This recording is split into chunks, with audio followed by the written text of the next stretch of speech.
So starting out, you want to get all your stuff laid out. Get your engine oil, your owner's manual, catch pan, and wrenches. After that, you want to open your hood and prop it up in a position that doesn't impede your ability to work on the motor. Following that, you want to remove your engine oil cap. I also like to remove the dipstick, just how I prefer to do it. Doesn't mean you have to, but that's just what I do. Next, you want to get your oil catch and line it up with your drain plug. And for me, my drain plug is very accessible right there. And I just line it up, and you can use a ratchet or a wrench to get it off. Just want to use the correct size. I prefer using a ratchet just because you can keep rotating and keep cranking it off. And then once you get it loose enough, you can loosen it off by hand and try not to drop the bolt in the oil.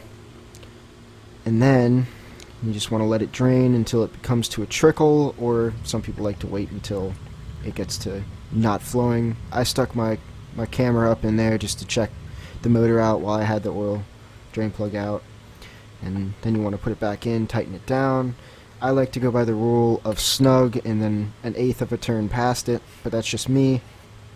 And then you want to clean it up and locate your oil filter. Luckily for me, it's on the side of the motor. It's very accessible, and from the bottom you can line it up. It's just right there. You can just a straight drop down to my catch pan.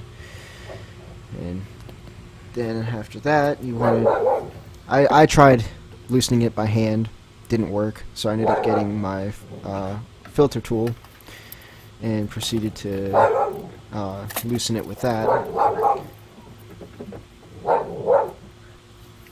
And after a few instances of not being able to get it to grip, I got it to grip and was able to get it loose. And once you get it loose enough, you should be able to get it off by hand. And then try your best not to spill the oil everywhere. I luckily, for some reason, first time ever I've been able to do this, I got the oil filter off without spilling any oil on my exhaust or all over the pavement. It actually dripped right down into it, and most of it actually stayed right in the filter. Usually for me it just pours everywhere, but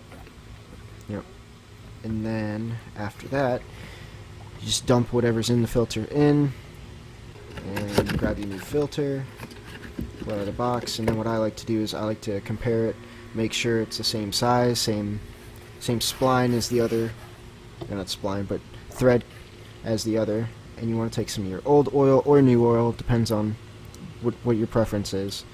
I usually just take the old engine oil and just put it on the seal just to make sure it doesn't stick. I've always been told that. I've never had an issue of having it stick.